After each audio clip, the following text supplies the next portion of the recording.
مفسرین کرام نے اور سیرت نگاروں نے ایک بحث چھیڑی ہے کہ اللہ تعالیٰ نے فتح مکہ پہ غلبہ میرے نبی کریم علیہ السلام کو عطا فرمایا۔ مفسرین کہتے ہیں کہ بتاؤ اگر غلبہ اہل مکہ کو ہوتا تو پھر وہ کیا کرتے؟ اگر خدا نہ خواستہ ان کی طرف معاملات جاتے تو کیا حال ہوتا؟ اب حضور آئے ہیں مکہ مکرمہ کے اندر فاتح بن کے، کئی دفعہ نہ سکھ بھول جاتے ہیں، دکھ نہیں بھولتے۔ کسی کمرے سے آپ ڈر گئے ہو نا کسی وقت، تو آپ دوبارہ جب بھی اس کمرے میں جائیں وہ ایک چھوٹا سا خوف ضرور محسوس ہوتا ہے۔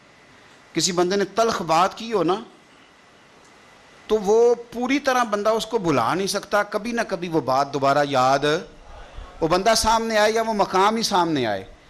تو اہل مکہ نے تو کوئی کسر نہیں چھوڑی تھی، قریش نے رعد کر دی تھی۔ اب سرکار گھوڑے پہ بیٹھے ہیں اور سارے ہاتھ باندھے سامنے کھڑے ہیں، تو ساری چیزیں میرے نبی پاک کے سامنے، لیکن ذرا میرے محبوب کا صبر دیکھنا۔ پوچھا جا رہا ہے کہ یا رسول اللہ اب آپ کیا سلوک کریں گے؟ تو حضور نے کیا فرمایا؟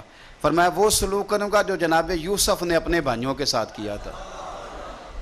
حضرت یوسف نے کیا سلوک کیا تھا؟ جناب یوسف علیہ السلام کے بھائیوں نے تھپڑ بھی مارے، کنویں میں بھی پھینکا، بیچ بھی دیا۔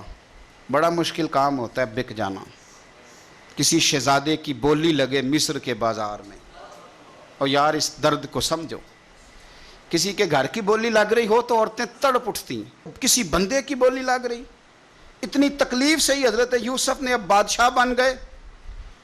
قحط پڑ گیا سارے علاقوں میں، حضرت یوسف اللہ کے نبی تھے، انہیں پہلے سے خبر تھی قحط پڑے گا، انہوں نے غلہ جمع کر لیا۔ اب چوکیاں بنا دی، باہر سے لوگ آئیں گے مصر میں غلہ خریدنے، تو آپ نے فرمایا جو جس علاقے سے بھی آئے اسے پوچھنا کہاں سے آیا ہے اور کیا لے کے آیا ہے، سونا لایا، چاندی لایا کہ کیش لایا، پوچھنا۔ لیکن فرمایا جب آئے نا کنان کے لوگ، بھائی بھائیاں دے ویری ہوندے پر بھائی بھائیاں دیاں باواں، اگر کنان کے لوگ آئے نا یعنی بھائی آئیں، ان کو تو نہیں نا بتایا فوجیوں کو کہ بھائی آئے، فرمایا اگر کنان والے آئے نا تو یہ پوچھ لینا کہاں سے آئے ہیں، اور اگر وہ کہیں کنان سے آئے ہیں تو پھر یہ نہ پوچھنا کیا لے کے آئے ہیں، ان کا پردہ قائم رکھنا۔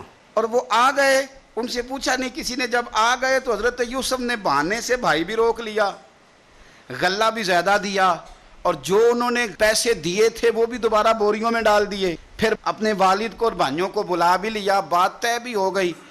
تو اب بھائی گردنیں جھکا کے کھڑے تھے، یوسف ہمارے ساتھ کیا سلوک کرنا ہے؟ تو کہا کچھ بھی نہیں کرنا، تم میرے بھائی ہو۔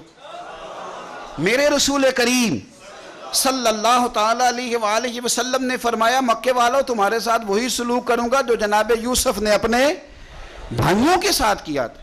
میرے بھائی تھوڑا صبر تو پیدا کرنا، حوصلہ پیدا کر۔ پہلے حضرت یوسف بھائی تھے، اور جب جناب یوسف نے معاف کیا تو پھر بھائی سجدوں میں گر گئے، پھر کیفیت اور ہو گئی۔ اس زمانے میں سجدہ تعظیمی جائز تھا، تو وہ تعظیم کرنے لگے۔ جب آپ نے صبر ہوتا ہے تو لوگ آپ کی تعظیم کرنے لگتے ہیں، آپ کی عزت بننے لگتی، آپ کا وقار بڑا ہوتا ہے۔